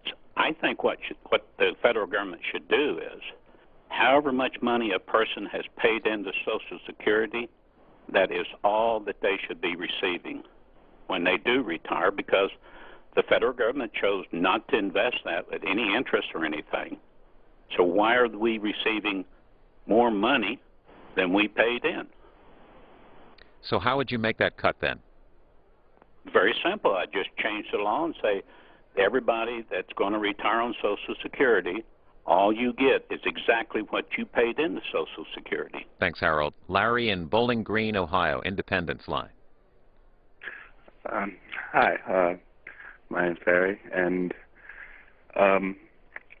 my whole thing about federal spending is I never really hear them talk about the administration costs, like their salaries and stuff like that, because they get health care, they get all kinds of pensions for the rest of their lives, regardless of what they do in office, whether they're corrupt, and they can be impeached and still get that, right?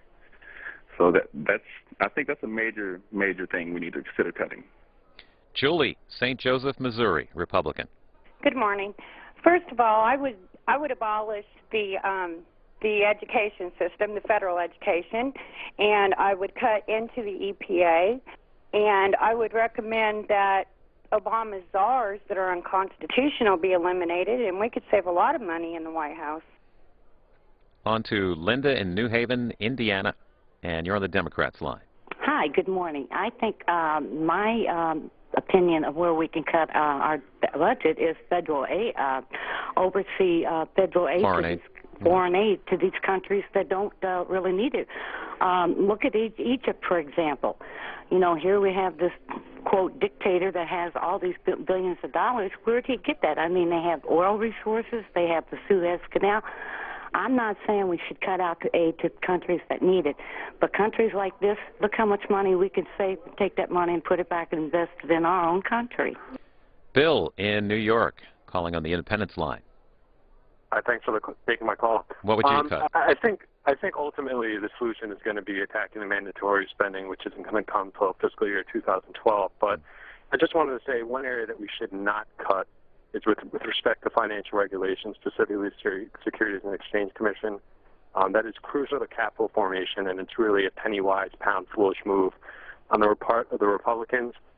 I mean, this investment is key to preventing another financial collapse and pouring too much taxpayer dollars into another financial bailout. Jeanette calling from Kansas, and she's on the Republicans line. Hello, everyone. I was saying that we definitely need to cut a lot of the foreign aid. I mean, giving money to people, and we should try to catch and collect some of that money back.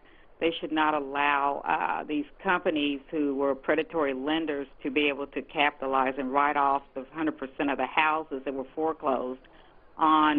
They have some provision allegedly where they're allowing them to, if a house forecloses and they never do anything with it, that lender can write it off on their taxes, which allow them not to pay any taxes. So, I mean, those are things that need to be looked at. And also, when it comes to these banks, the check fees, how come they're not going after the banks for all this money that they're making off of these fees, off of citizens in the United States? So, Terry in Perryman, Arkansas. Go ahead. You're on the Democrats line. All right. Yeah, I'm from Harrison. I think that what we need to do is, like my grandmother always said, charity begins at home. Terry, I'm going to have to stop you there. Okay. The vote's coming in. Okay.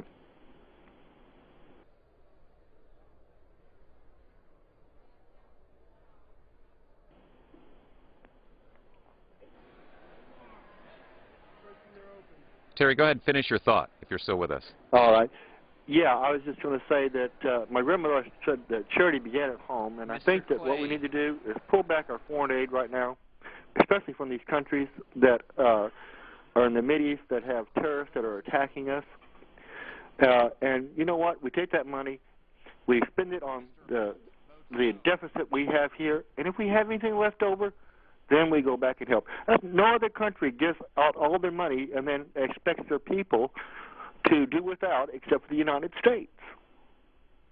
Thanks, Terry. On this vote, the yeas are 171, the nays are 256. The amendment is not agreed to. Don't we go to the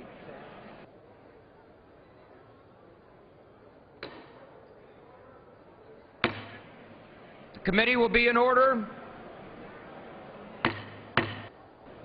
Shh.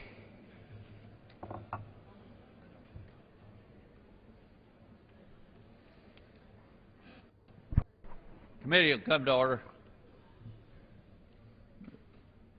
We are one nation under God. The chair would ask all present to rise for the purpose for a moment of silence.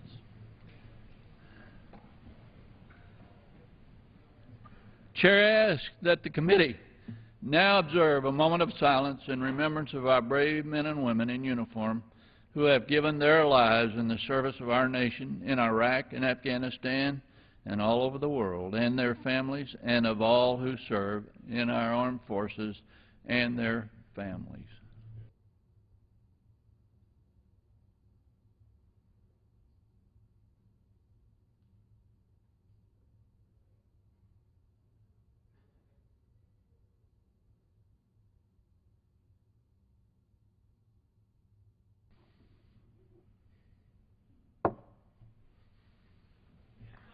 Thank you.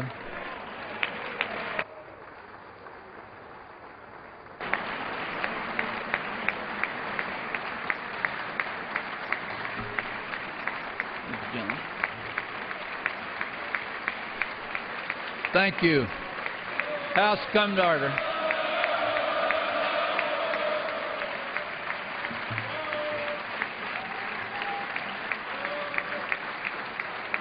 Haven't we got a great military?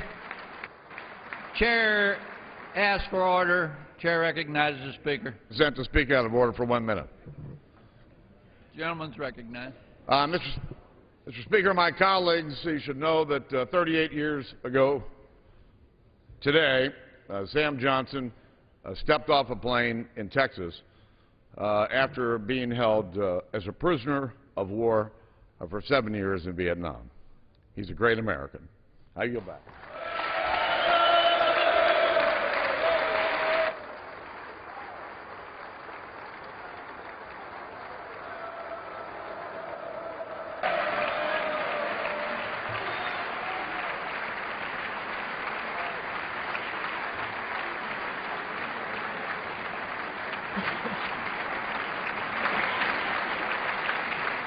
I can do them both.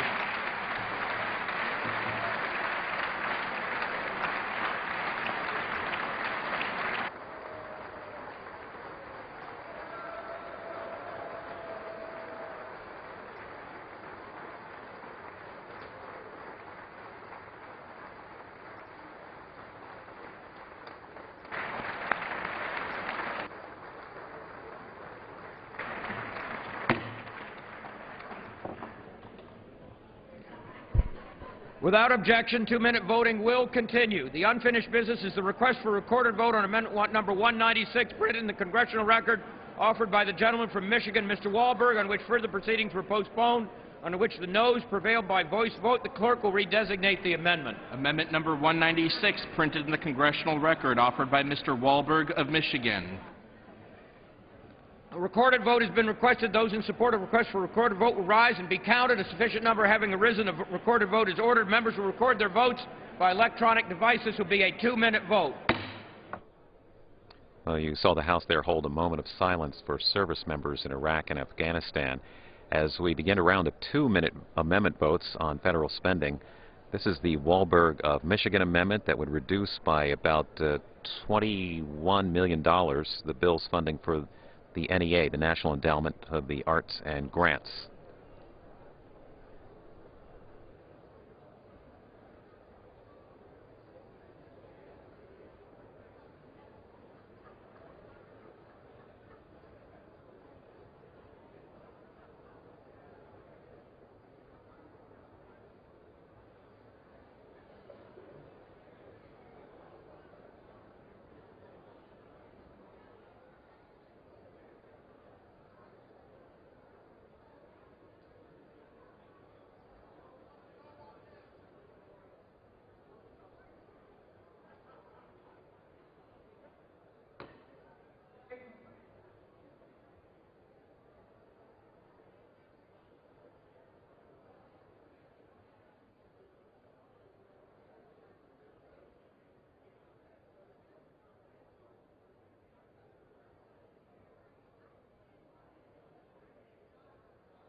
On this vote, the yeas are 217, the nays are 209. The amendment is adopted. The unfinished business is a request for a recorded vote on amendment number 249, printed in the congressional record, offered by the gentleman from Texas, Mr. Canseco, in which further proceedings were postponed and upon which the noes prevailed by voice vote. The clerk will redesignate the amendment. Amendment number 249, printed in the congressional record, offered by Mr. Canseco of Texas. A recorded vote has been requested. Those in support of the request for a recorded vote will rise and be counted. A sufficient number having arisen, a recorded vote is ordered. Members will record their votes by electronic device. This will be a 2-minute vote. So funding for the NEA remains intact, and the House then moves on to the third of 13 amendment votes to the FY 2011 federal spending bill. This is an amendment brought by Congressman Canseco of Texas, eliminating $4.5 million provided for the National Capital Arts and Cultural Affairs program.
On this vote, the yeas are 248, the nays are 177. The amendment is adopted. The unfinished business is a request for recorded vote on amendment number 381, printed in Congressional Record, offered by the gentleman from New York, Mr. Reed, on which further proceedings were postponed, on which the noes prevailed by voice vote. The clerk will redesignate the amendment. Amendment number 381, printed in the Congressional Record, offered by Mr. Reed of New York. A recorded vote has been requested. Those in support of request for recorded vote will rise and remain standing. Of sufficient number having arisen, a recorded vote is ordered. The members will record their votes by electronic devices. Will be a 2-minute vote.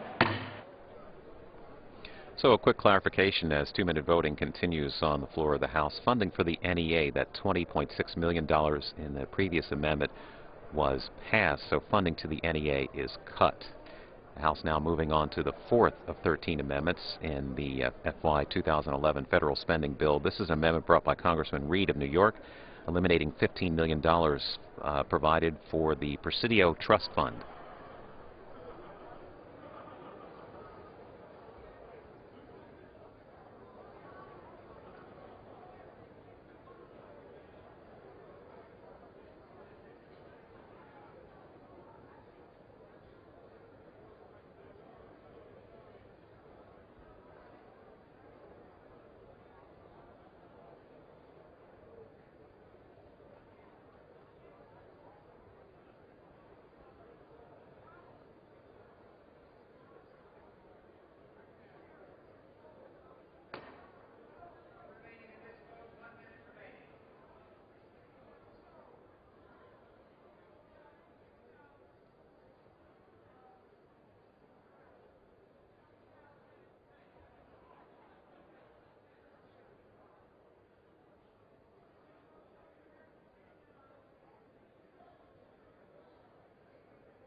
The ayes are 239, the nays are 186, and the amendment is adopted. The unfinished business is the request for a recorded vote on amendment number 565, printed in the Congressional Record, offered by the gentleman from New Hampshire, Mr. Bass, on which further proceedings were postponed and in which the ayes prevailed by voice vote. The clerk will redesignate the amendment. Amendment number 565, printed in the Congressional Record, offered by Mr. Bass of New Hampshire. A recorded vote has been requested. Those in support of a request for a recorded vote will rise and be counted. A sufficient number having arisen, a recorded vote is ordered. Members will record their votes by electronic device. This is a 2-minute vote. The House moves on to the fifth of 13 amendment votes, cutting $50 million for substance abuse and mental health services. This brought by Congressman Charles Bass of New Hampshire.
Yeas are 104, the nays are 322, 2 members voting present, and the amendment is not adopted. The unfinished business is the request for a recorded vote on amendment number 457, printed in the congressional record, offered by the gentleman from Arizona, Mr. Flake, on which further proceedings were postponed and on which the noes prevailed by voice vote. The clerk will redesignate the amendment. Amendment number 457, printed in the congressional record, offered by Mr. Flake of Arizona. A recorded vote has been requested. Those in support of the request for a recorded vote will rise and be counted. A sufficient number having arisen, a recorded vote is ordered. Members will record their votes by electronic device. This is a 2-minute vote. This amendment, brought by Congressman Flake, would reduce funding for the Administration for Children and Families by $100 million. At the end of this series of 13 amendment votes, we do expect more debate on amendments and on federal spending, and we expect further votes on amendments, as there are nearly 600 amendments that House members are considering. This is live coverage of the House on C-SPAN.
On this vote, the yeas are 115, the nays are 316, and the amendment is not adopted.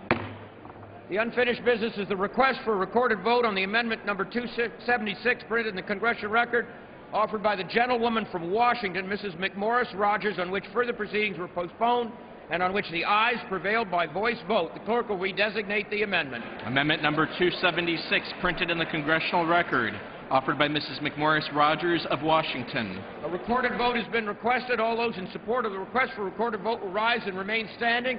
A sufficient number having arisen, a recorded vote is ordered. Members will record their votes by electronic device. This will be a 2-minute vote. The 7th of 13 amendment votes now. This amendment would cut funding for Education Department school improvement grants by $337 million and teacher quality grants by $500 million, as voting continues on amendments to federal spending for this fiscal year.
The yeas are 248, the nays are 178, and the amendment...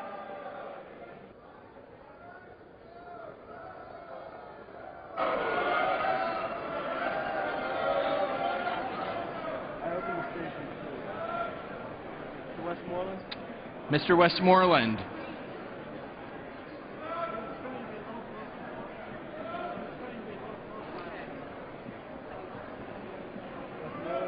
Mr. Westmoreland votes aye. Ms. Woolsey. Ms. Woolsey votes no. All right, we're closed, Kristen.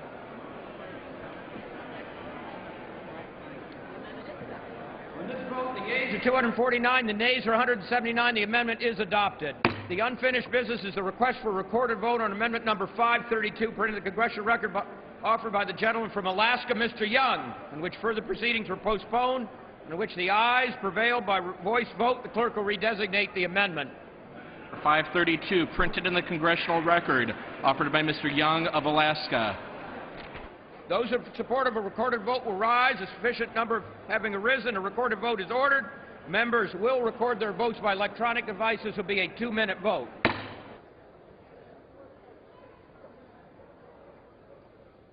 Two-minute voting continuing on the floor of the House. This amendment would strike language eliminating funding for the Alaska Native Education Equity Program and the Education for Native Hawaiians program. That's $33 million and $34 million, respectively. On the Hill, Homeland Security Secretary Janet Napolitano will go before a Senate committee. She's asking for a budget increase of less than 1%, and she says the increase would allow the department to keep up with threats and maintain fiscal discipline. Live coverage of that hearing today at 2:30 Eastern. You can see that on our companion network, C-SPAN 3.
On this vote, the yeas are 313, the nays are 217, and the amendment is adopted.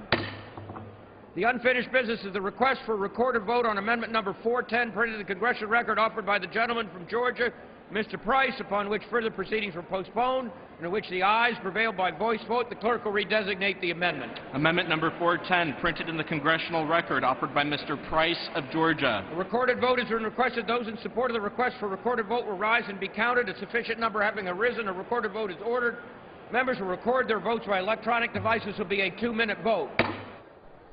The ninth of 13 amendment votes now. Congressman Price of Georgia brought this amendment eliminating funding for the National Labor Relations Board. As 2-minute voting continues on the House floor, the Senate has gabbled in, and they're working on a bill reauthorizing FAA programs. Their first vote is expected in about half an hour. They'll vote on a bill regarding flight restrictions at Reagan National Airport. Majority Leader Reid expressing hope that the Senate could vote on the FAA bill today or tomorrow. Final passage vote as the senators depart for President's Day. You can see the Senate live on C-SPAN 2.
This vote, the yeas are 176, the nays are 250, and the amendment is not agreed to.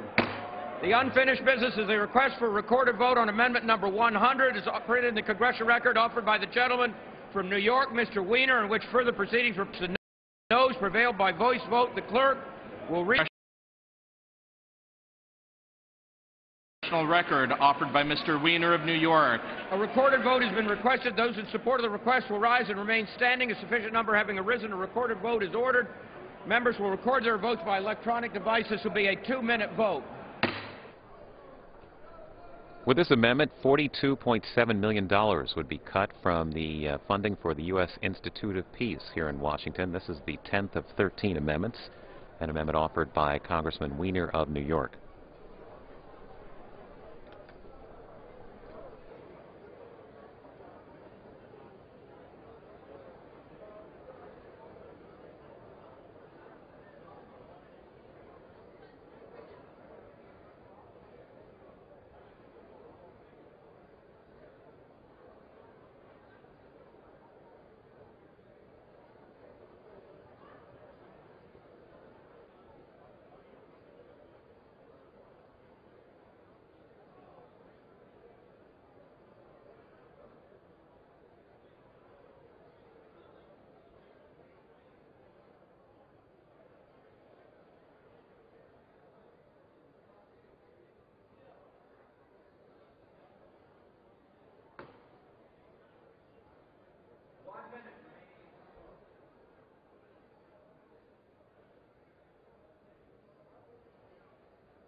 On this vote, the yeas are 268, the nays are 100.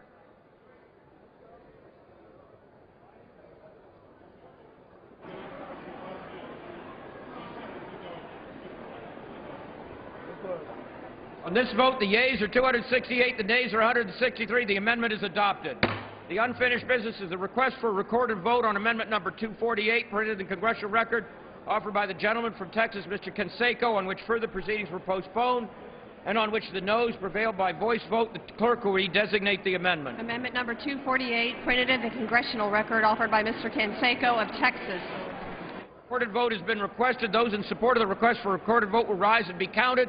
A sufficient number having arisen, a recorded vote is ordered. Members will record their votes by electronic device. This will be a 2-minute vote.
members.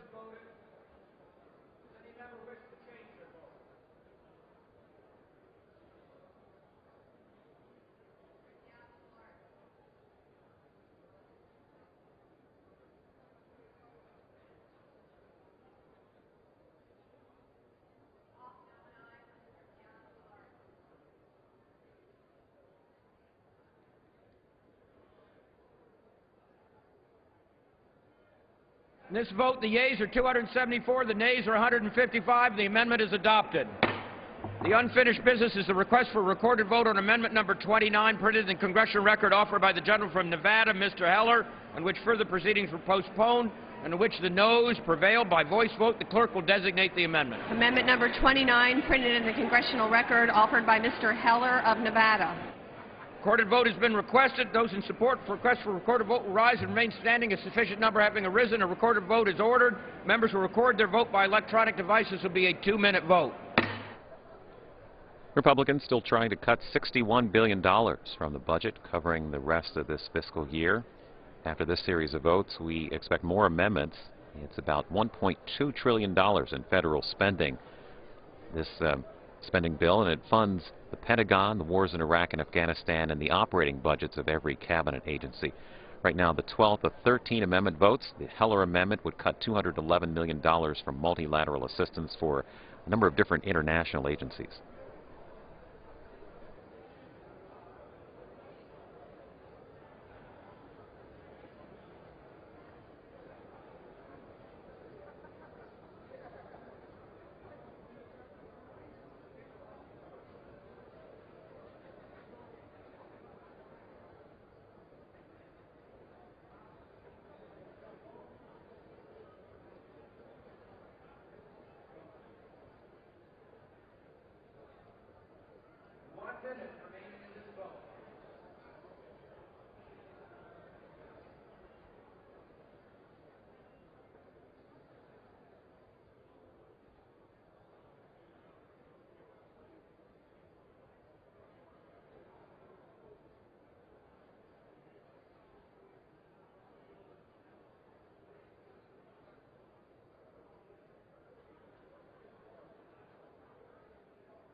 On this vote, the yeas are 190, the nays are 241. The amendment is not adopted.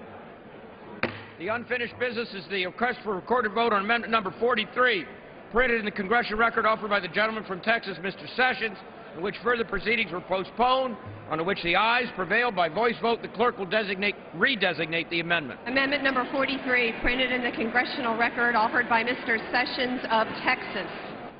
A recorded vote has been requested. Those in support of request for recorded vote will rise and remain standing. A sufficient number having arisen, a recorded vote is ordered. Members will record their votes by electronic devices. This will be a 2-minute vote. And this will be the last in this series of 13 amendment votes. This amendment would cut the funding for Amtrak's capital grant program by almost $447 million. And Amtrak is, of course, a favorite mode of transportation for Vice President Joe Biden. He often used the train to travel from his home state of Delaware back here to Washington. After this, more debate on amendments to fiscal year 2011 federal spending.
There are 176. The nays.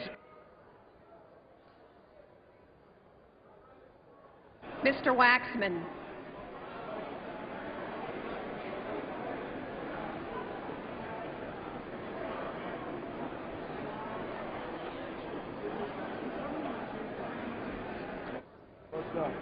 Mr. Waxman votes no.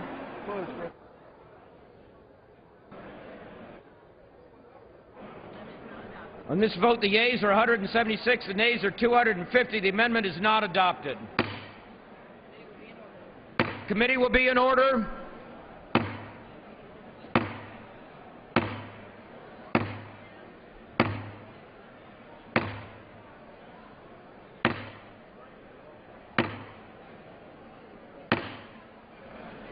Sorry about that.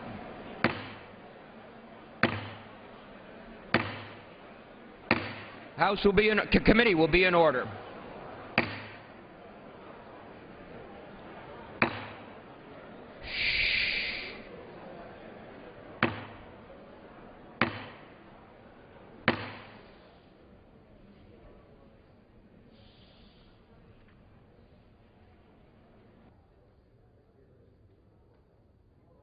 For what purpose does the gentleman from Florida seek recognition? Mr. Chairman, I rise for the purpose of a colloquy